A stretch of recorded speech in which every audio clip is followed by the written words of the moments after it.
কোথাও যাব না আজ, পত্রিকার পাতা উল্টাবো না, টিভির রিমোট পড়ে থাক বিছানায়, একটানা বেজে যাক ফোন, ধরবো না।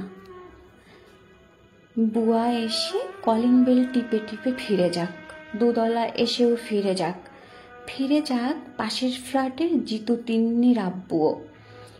ভদ্রলোক ইদানিং দেখলে বলতেন, কি মতি সাহেব, মন ভালো? সত্যি সত্যি কি আমার কখনো একটা মন ছিল?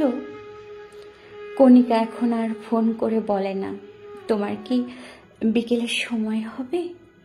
দুদিনের জন্য ও ব্যবসার কাজে গেছে চীনে, রিকশায় আমরা দুজন ঘুরবো, ঠিক আছে? ঠিক নেই, কিছু ঠিক নেই।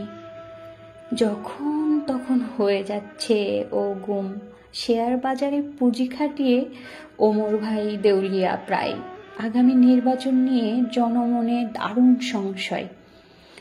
পরিচিত কমরেডদের দেখি প্রেস ক্লাবের সামনে তেল গ্যাসের জন্য খুব জ্বালাময়ী বক্তব্য দিচ্ছেন হাত নেড়ে নেড়ে।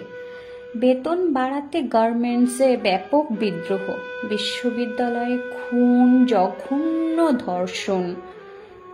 কতদিন গ্রামে যাই না, বসি না কীর্তন খোলার তীরে।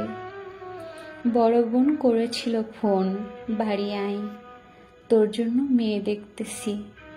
দু চোখের ভেতরটা কোকিলের চোখ হয়ে উঠেছিল। এ কথা শোনার পর না, সব কিছুই গোছগাছ করে নেব, নিতেই তো হয়।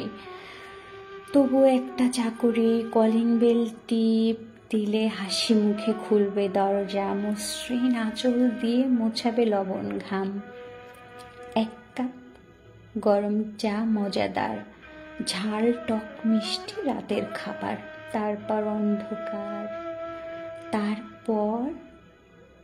তারও ওপর কিরকম লজ্জা লজ্জা লাগে।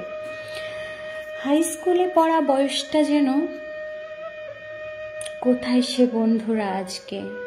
কেউ সেই যে বিদেশ গেল আর খবরই নেই, কেউ হয়েছে ডাক্তার, পুলিশ হয়েছে শিক্ষক, অনেকে হয়েছে দালালও। হোক, পৃথিবীর উন্নয়ন এভাবেই হয়, কিন্তু কেউ কারোরই খোঁজ রাখে না একটু।